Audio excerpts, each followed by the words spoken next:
He used to grin while harassing female customers, like he owned the place. But today he's suspended, paycheck gone, future uncertain. And all it took was one fake review. What happens when a woman decides enough is enough? This is my story, and it's not just revenge, it's justice. If you've ever been disrespected, overlooked, or made to feel unsafe by someone who thought they'd never face consequences, this story is for you. Hit that like button, subscribe, and buckle up. Because this revenge, it's cold, calculated, and completely deserved. Let me take you back just a few days ago. It was a normal Thursday shift at the car wash. The sun was high, the cars were lined up, and I was where I always am, doing my job. I genuinely love what I do. The rhythm, the simplicity, the satisfaction of a sparkling finish. But there's a darker side to it too. One that I've tried to ignore until I just couldn't anymore.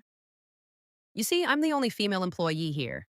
That alone brings its challenges. Mostly stares, sometimes whispers. The older male customers, yeah, they gawk like it's their right. I've grown a thick skin. But what happens behind the scenes is worse. My male coworkers, most of them, talk about women like we're walking targets. It's crude, disrespectful. And although most of them keep it to locker room talk, there's one man who's crossed the line more times than I can count. Let's call him Matt. Matt is 29. Been working here for 5 years. Used to be the general manager. Now, demoted to key holder after some incidents. When I first started, I didn't know his history. He seemed normal enough. Then one day, our former assistant general manager pulled me aside. He said, "Be careful around Matt. He's got stalking charges from his ex. He was on probation at his last location." He even showed me the charges. My stomach dropped. Still, I kept that in the back of my mind. I gave Matt the benefit of the doubt. Big mistake. As time went on, his behavior became impossible to ignore. Every time a young, pretty woman pulled up to get a wash, Matt was on her like a bloodhound. Not to help, not to be friendly, but to flirt, stare, make her uncomfortable. He'd ask weird, creepy questions, talk about their bodies. Once, he even asked a customer if she wanted to have a child with him. It wasn't subtle, it wasn't a joke. It was predatory. Even our other male coworkers, who aren't exactly saints, would admit, yeah, Matt's on another level. Our general manager, Matt's boss, had several conversations with him. Stop harassing customers, he'd say.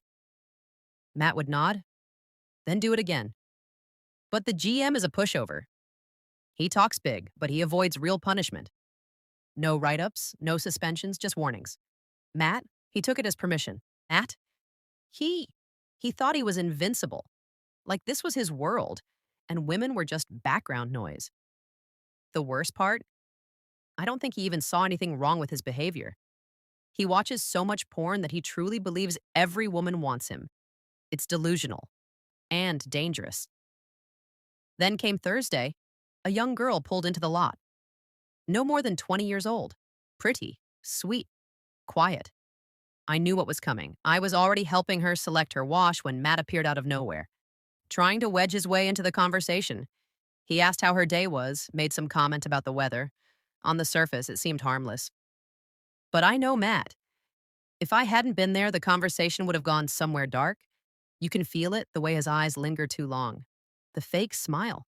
The predator hiding behind a customer service grin. She paid, pulled forward into the wash bay. Then I saw Matt begin to walk after her, claiming he was going to help dry her car. Yeah, right.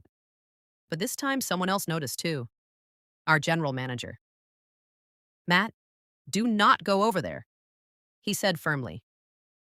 Matt hesitated, then smirked, and went anyway.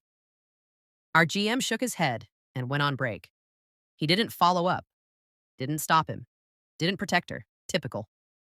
A few minutes later, I overheard Matt laughing with some coworkers, bragging. I got her Instagram, he said proudly, like he'd just won a prize. Then, he started talking about her body, the disgusting things he wanted to do to her, explicit, graphic, dehumanizing. My blood was boiling. That was the moment.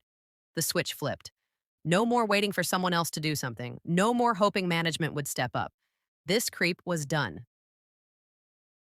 So I came up with a plan. I remembered something important. Our company obsesses over Google reviews, like refreshes them hourly. Positive ones are celebrated.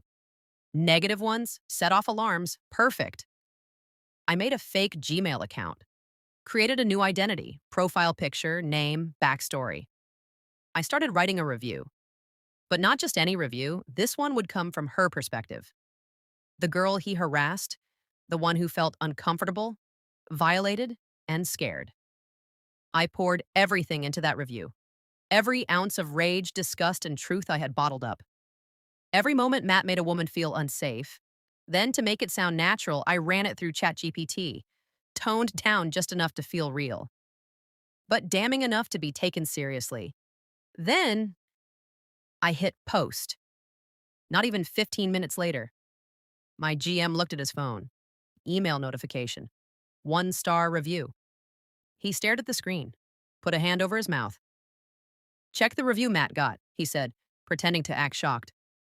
Oh, I checked it. I wrote it. My coworkers saw it too. One by one, they nodded. He had it coming. No one questioned it. That's how believable it was. That's how many women Matt had mistreated. The fallout? Matt's been suspended without pay.